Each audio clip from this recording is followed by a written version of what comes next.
Los bandidos de Río Frío, de Manuel Paino. Segunda parte. Capítulo 29. El viaje. Puestos de acuerdo Relumbrón y Lamparilla, se encontraron en la casa de diligencias el miércoles de la semana siguiente a la que tuvieron la conferencia de que hemos dado cuenta en el capítulo anterior. Lamparilla llevaba los papeles necesarios para enterarse, aunque fuese a vista de pájaro, de los linderos, y Relumbrón quiso instalar personalmente a la familia alemana en la venta de Río Frío, y para que de pronto le fuese útil en el viaje, en la covacha del carruaje venían 2 cajones que encerraban los útiles, víveres, vinos y conservas más indispensables para un almuerzo improvisado. Como de costumbre, la diligencia de Veracruz partió a las 4 de la mañana y caminó sin tropiezo ni accidente hasta que comenzó a encumbrar la montaña. Allí se apareció la escolta. El examen que hizo Relumbrón al sacar la cabeza por la portezuela y encontrarse con caras siniestras y patibularias le confirmó en la idea que tenía por las narraciones de diversas personas que habían hecho el viaje de que la tal escolta era más bien una temible cuadrilla de bandidos que no de honrados militares, guardianes de la ley, como les llamaba el licenciado Bedoya cuando solía escribir parrafillos en los periódicos que protegía en los tiempos felices de su privanza en el palacio. Preguntó Relumbrón a uno de los soldados que galopaban cerca de la portezuela dónde se encontraba el comandante, y le respondió que creía lo encontraría más arriba. La diligencia continuó lentamente el difícil camino que tenía que hacer hasta el descenso a Río Frío.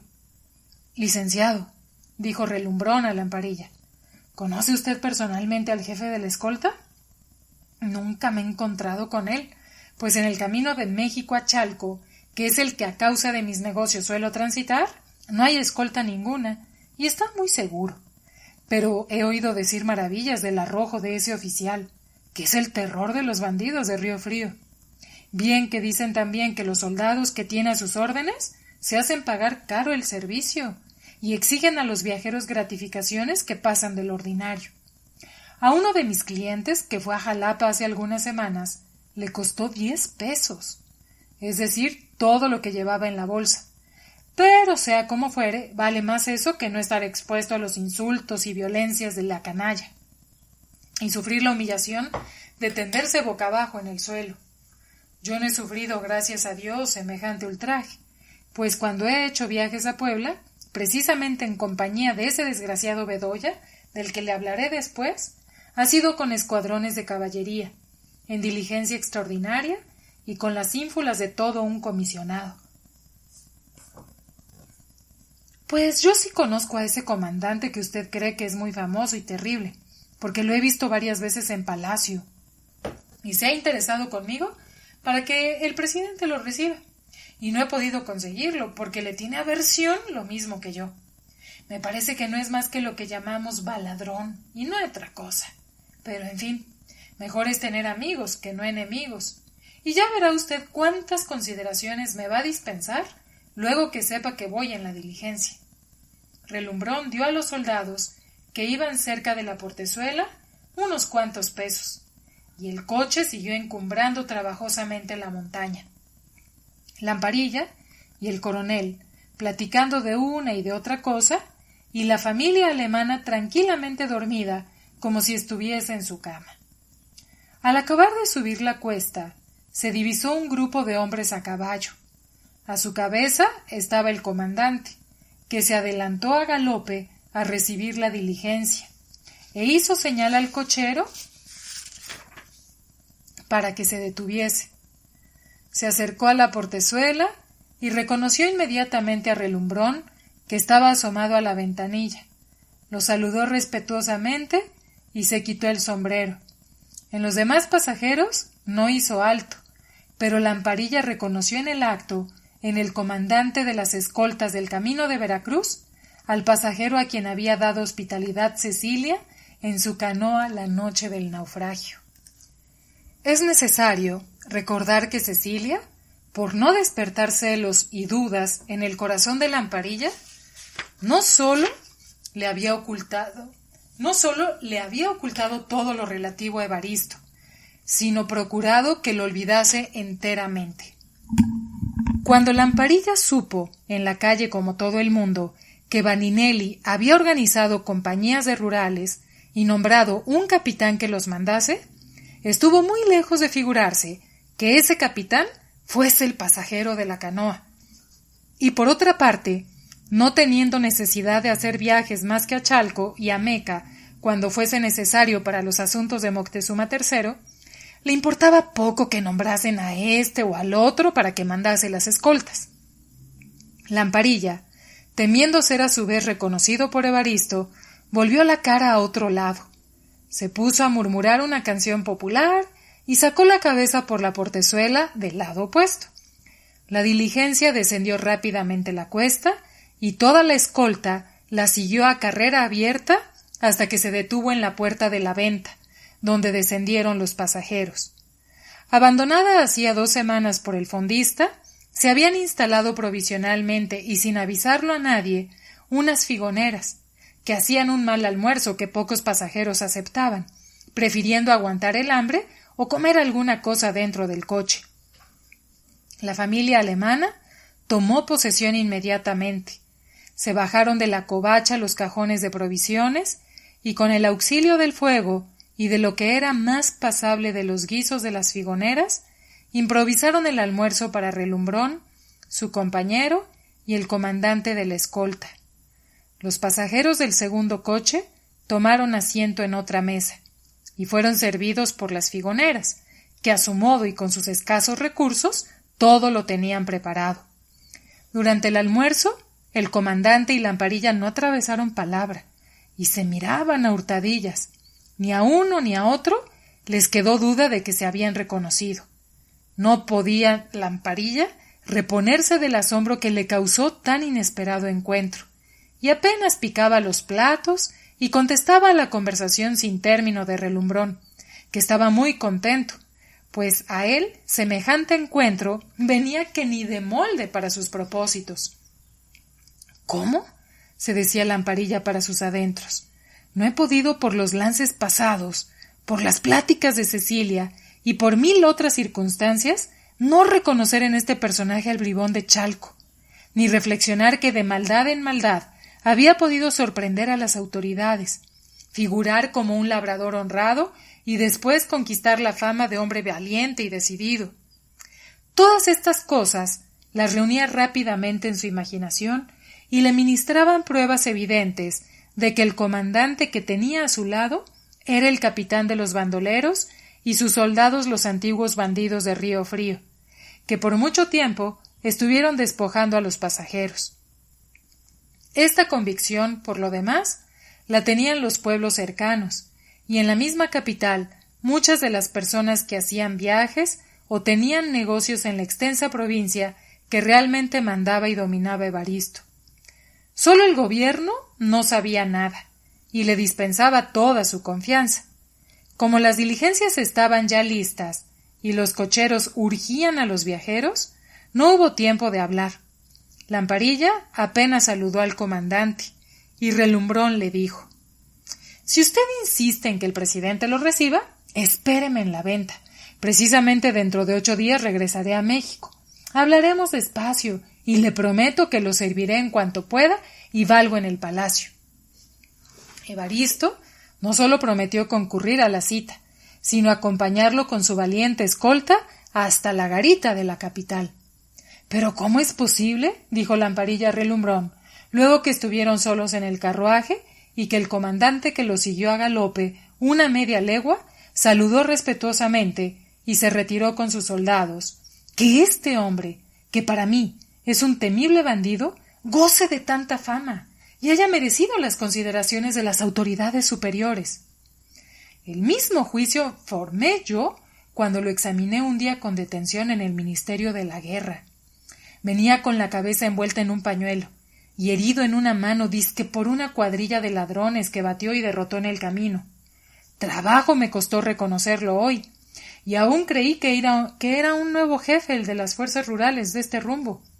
He tenido tantos asuntos encima en estos días que no me he ocupado de estas cosas que llaman la atención solamente a las personas a quienes por asuntos interesan.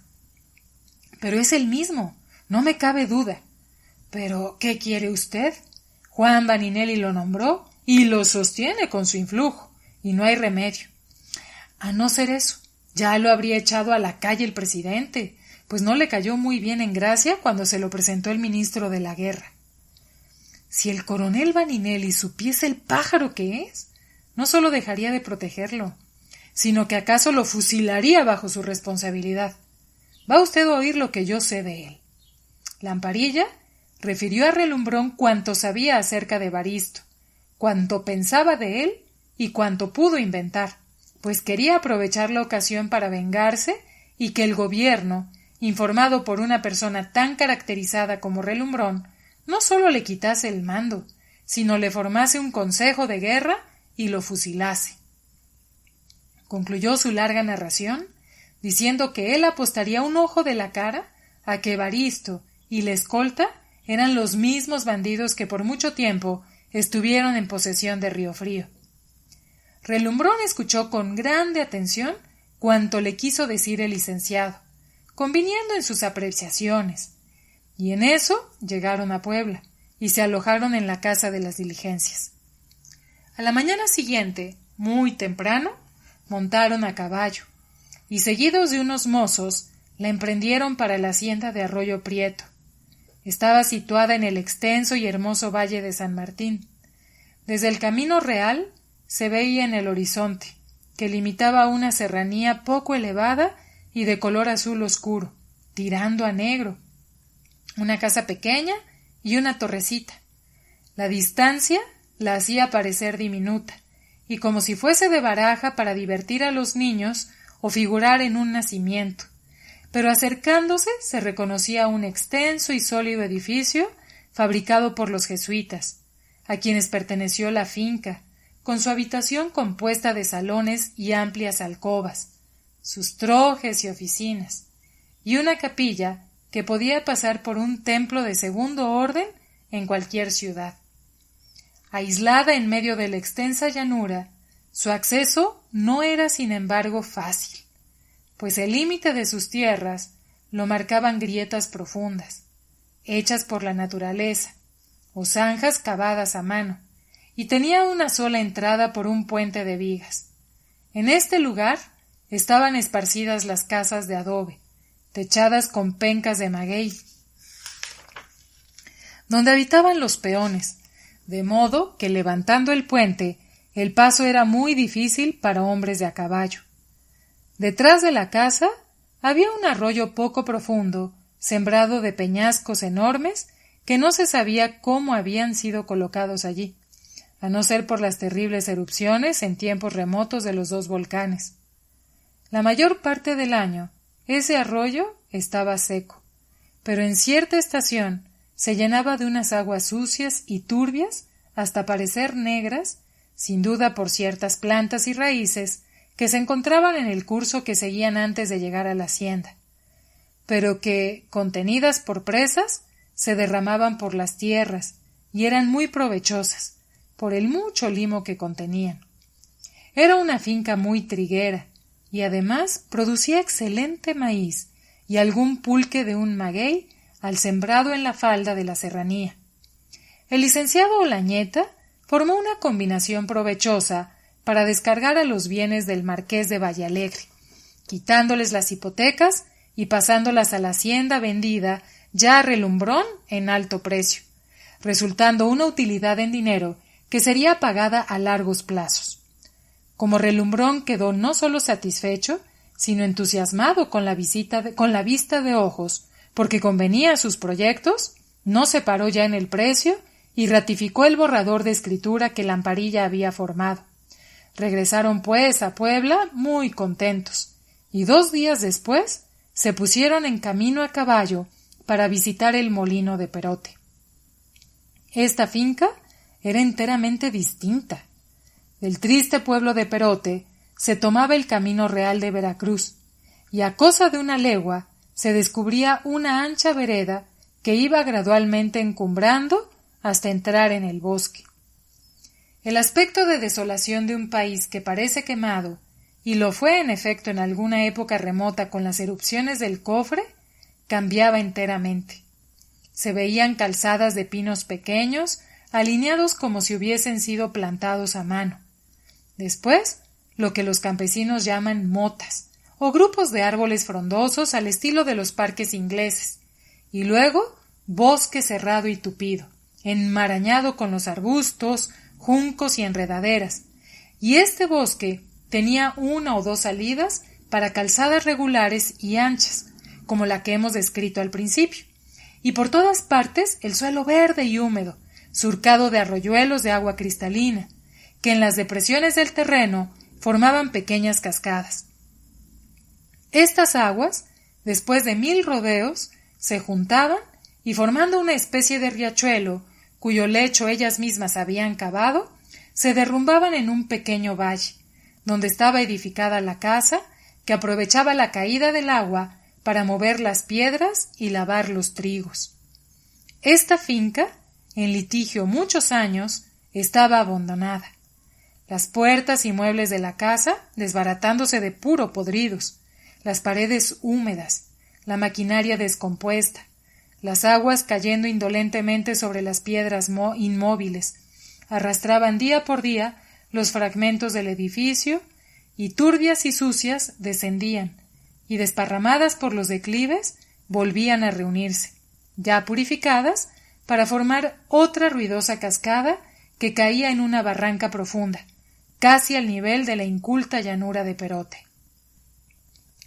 Relumbrón quedó encantado no sólo de la belleza salvaje y primitiva de la montaña, sino del lugar delicioso que ocupaba el molino, de lo difícil que era su acceso y de lo apartado y escondido que estaba, lejos de toda población e inaccesible a las miradas e indagaciones de los curiosos, de modo que si no hubiesen llevado un guía que estuvo al servicio del dueño durante años, no habrían podido encontrarlo y se habrían extraviado hasta el grado de perecer en lo intrincado de la selva.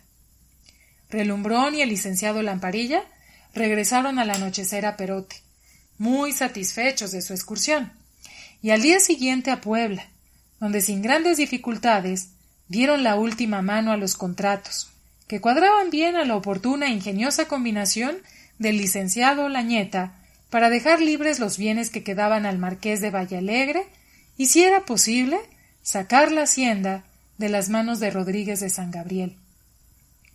Lamparilla rehusó decididamente regresar por la diligencia a México, por no encontrarse con el bandido Evaristo, el que, aunque lo disimulaba, le causaba terror, y pensaba que un día u otro tendría que habérselas con él. Alquiló caballos y mozos y tomó el camino por entre los dos volcanes para San Nicolás. De los ranchos descendió a Ameca en el más estricto incógnito, se alojó en el mesón bajo un nombre supuesto y dio sus paseos por las haciendas de Moctezuma III, que ostentaban sus logradas milpas de maíz, sus extensas tablas de cebada y sus gordos ganados en los potreros. Decididamente, la suerte favorecía a los Melquiades, y la cosecha de ese año los iba a hacer más ricos de lo que ya eran. ¿Qué hacer? ¿Cómo arrancar de manos de esos detentadores que ya formaban una aristocracia terrible en el valle de Ameca unas fincas tan productivas? ¿Qué importaban a él los 100 o 200 pesos que de vez en cuando arrancaba con 1000 penas a la tesorería general, comparada tal miseria con la posesión en propiedad de una de esas fincas, administrada y cuidada por la inteligente Cecilia?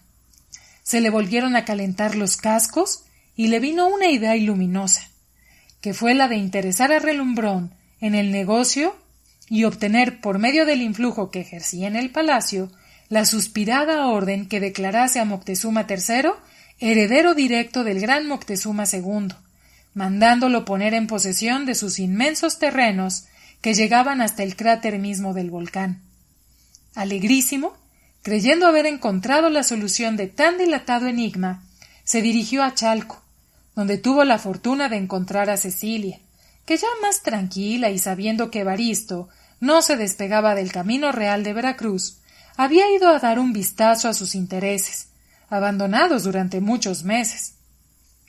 Abrazó Lamparilla con exagerada emoción de cariño a la frutera, y no retiró sus brazos, que le estrechaban hasta que no sintió bien contra su pecho el seno abultado, blando y oloroso de Cecilia. Moderando su entusiasmo por la calma, la compostura y la naturalidad de Cecilia, que sin rechazarlo no dejaba pasar las cosas de un cierto punto, entraron en el memorable comedor donde tantas veces, desde la época del venturoso naufragio, como él decía, habían saboreado juntos la excitante comida nacional. Lamparilla refirió minuciosamente lo que había pasado desde su salida de México, el asunto que había ocasionado este improvisado viaje, y las esperanzas que tenía de triunfar por medio del valimiento del relumbrón sobre los Melquiades, arrojándolos de las haciendas, cuya hermosura y valor exageró para que esta perspectiva de una riqueza y felicidad ya próximas hiciese impresión en el ánimo de la Dulcinea de sus pensamientos. Cecilia, nada, ni una palabra le confió de lo que le había pasado con Evaristo, pero sí fijó su atención en la gravedad del encuentro con el bandido. Lo de las haciendas es muy alegre y muy seductor, señor licenciado, le dijo Cecilia, pero sabe Dios cuándo será.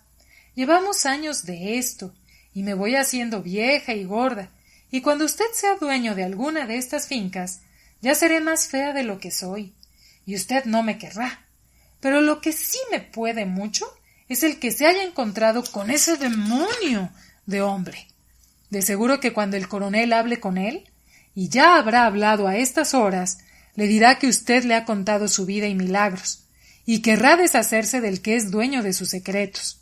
Lo mismo pasa conmigo, y el día menos pensado, quién sabe qué daños no hará. Lamparilla, que delante de Cecilia le echaba de valiente y era un león, la tranquilizó. Le prometió que ya pensaría el modo de quitar a Evaristo de en medio. Le dio otro abrazo y siguió su camino, teniendo necesidad de ver inmediatamente al licenciado Olañeta y terminar el negocio, pues así se lo había recomendado el relumbrón. Cecilia, con las noticias que le había comunicado, quiso salir lo más pronto posible de Chalco, y a la madrugada del día siguiente ya navegaba en pleno canal. Lamparilla, a las 11 del mismo día, tocaba la puerta del despacho del licenciado don Pedro Martín de Olañeta. Todo lo hecho por Lamparilla, que nada le dijo con relación a Evaristo, pareció muy bien al viejo licenciado, el que le dio sus últimas instrucciones para tirar las escrituras y recibir el dinero y valores que debería entregar a Relumbrón. Al despedirse, dijo Olañeta: «¿Qué idea me ocurre en este momento? Nada tiene que ver con el negocio, que debemos dar por concluido, pero no puedo dejar de aprovechar lo que se llama una oportunidad, y usted me va a servir en esto». «En cuanto usted ordene», se apresuró a responderle Lamparilla. «Tengo en el convento una muchacha de quien soy tutor, y le cuido los pocos bienes que tiene». Don Pedro Martín mentía, quizá por la primera vez en su vida, y se puso encarnado, lo que por fortuna no advirtió Lamparilla. «Desea salir del convento», continuó diciendo y tragando saliva, «y en ninguna parte estará mejor que con doña Severa. El coronel me parece un poco ligero y aturdido, pero su señora es un modelo, en todos sentidos, de la mujer honrada y de la madre de familia, y mi recomendada le servirá al pensamiento de criada, y aun de maestra y de compañera de amparo. Tengo una estrecha amistad con doña Severa, lo mismo que mis hermanas. Nos visitamos de cuando en cuando, y Clara concurre a las tertulias de los jueves. Vaya, no se puede pedir más. Pero con todo y esto, mi carácter no es para molestar a nadie, aun en esas cosas pequeñas. Así, usted será el que haga la insinuación, y si agrada, me lo dirá. Y entonces yo veré a doña Severa. ¿Usted me entiende? No me agradan estas que se pueden llamar intrigas, sino ir derecho a un objeto y no decir más que la verdad desnuda. Pero en un asunto sencillo, liso y llano, ¿acaso puede ser permitido llegar al objeto por un medio indirecto? Pierda usted cuidado, señor licenciado, le dijo Lamparilla. Bien sencillo. Por cierto, es el asunto. Yo hablaré sin pérdida de tiempo a doña Severa, y creo que en vez de poner algún obstáculo, tendrá una verdadera satisfacción en recibir a personas que tengan su respetable recomendación. Vamos a explicar por qué don Pedro Martín, que no había pedido un favor a nadie en los años que llevaba de vida, y por no molestar ni aún en su misma casa, en vez de pedir un vaso de agua, él mismo lo llenaba en la destiladera. Se resolvió a ocupar a Lamparilla y a doña Severa, como reclamando una insignificante compensación a Relumbrón por el servicio que había prestado en la venta de las haciendas. La religiosa, a cuyo cargo estaba Casilda, era poco más o menos de la misma edad que ella, hermosa, de un carácter dulce y de habilidad sorprendente para costuras, bordados y toda clase de obras curiosas de a mano. Sin duda algo de íntimo y de tristes recuerdos había pasado en su vida que en su semblante, al parecer tranquilo, daba a conocer, sin que se pudiese dudar, que no era feliz, sino más bien humilde y resignada, que todo lo sufría y lo ofrecía a Dios, y en el sentido místico podía llamarse la verdadera esposa de Jesucristo. Aislada y sola, en medio de las religiosas, era afable como todas, pero nunca distinguió a ninguna. Recibió a Casilda con repugnancia, solo por la recomendación de don Pedro y orden de la superiora. Las primeras semanas la trató con frialdad, pero no pasaron 2 meses sin que hubiese entre ellas una intimidad tal como si fuesen 2 hermanas. El carácter y las maneras cariñosas y sumisas de Casilda la cautivaron, y se dedicó a enseñarle cuanto sabía, y a aprender de ella la rara habilidad que tenía para la cocina. Desde ese momento la religiosa fue feliz, y desapareció el velo de tristeza que cubría su rostro. Ocupadas con utilidad las horas que les dejaban libres las reglas del convento, pasaban la vida sin sentir su peso, y sin desear otra cosa más que vivir juntas todo el resto de su vida. No duró mucho la felicidad de que gozaban, porque es ley terrible de la vida que la dicha sea pasajera y fugaz. La religiosa perdió la salud, se puso pálida, se apagó el brillo de sus ojos, una pesadez en el cuerpo y un tedio profundo le impedían hasta el cumplimiento de sus deberes religiosos, de modo que se quedaba algunos días en su celda, melancólica e inerte, y sin más consuelo que la compañía de Casilda, que en vano se esforzaba en alentarla para que volviese a su vida habitual de trabajo y de devoción. Un mal interior se desarrollaba con rapidez. Acaso provenía de la vida sedentaria, y por pudor no quiso revelarlo al médico sino cuando no tenía remedio, y terminó con su existencia. Casilda la lloró como si hubiese perdido a su madre, y a su vez fue presa de una melancolía tal que el convento le parecía un sepulcro, y no encontraba alivio ni en el trabajo ni en la devoción. No pudiendo ya sobreponerse, como trató de hacerlo, escribió a su protector para que la sacase del claustro. El primer movimiento de don Pedro Martín, al enterarse de la causa, que él creyó justa, porque Casilda quería abandonar el monasterio, fue llevársela a su casa, pero madurando su idea en los paseos que habitualmente daban en el salón de su biblioteca, cambió de modo de pensar. Una noche prolongó su paseo unas horas más, presa de la más molesta indecisión. Tan pronto pensaba que guardando cierta reserva y compostura podría habitar Casilda en la casa, sin que sus hermanas concibiesen ninguna sospecha, como desechaba esa idea por inmoral, y dando en el extremo contrario, resolvía enviarla muy lejos, quizá a la hacienda del Saus, donde suponía que fijaría su residencia por largo tiempo la condesita Mariana y el marqués de Vallalegre. Se acostó sin resolver nada, y ya se supone que no pudo pegar los ojos y fue presa de peligrosas pesadillas y de fatales insomnios. La presencia de Lamparilla, para darle cuenta del resultado de la visita a las haciendas, resolvió la cuestión. pensó en la excelente doña Severa, donde Casilda estaría lejos y cerca de él. Se atrevió a costa de una inocente mentira, semejante a las que autorizaba San Francisco, a decir su pensamiento a Lamparilla, y le salió tan a su gusto que 2 días después Casilda salía del convento y el mismo don Pedro la presentaba a doña Severa, que le hizo la más amable acogida, diciendo que precisamente necesitaba de una bordadora en oro para que acabase de perfeccionar a su hija Amparo. Lamparilla no cabía en sus pantalones.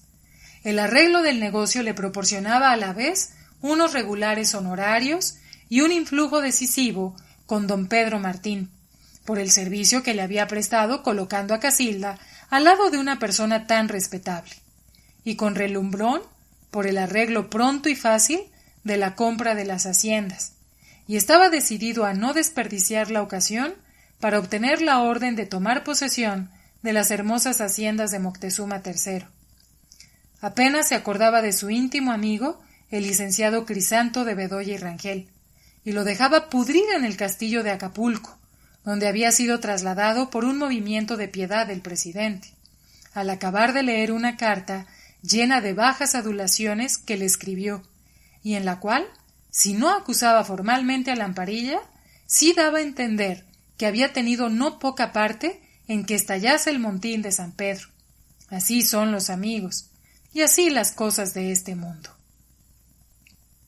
La parte que debía tocar a Bedoya en el negocio de los bienes de Moctezuma III se la cederé al coronel Relumbrón, y separaré una cantidad para hacer un obsequio a don Pedro Martín, que lo rehusará, y entonces me lo aplicaré yo como parte de honorarios.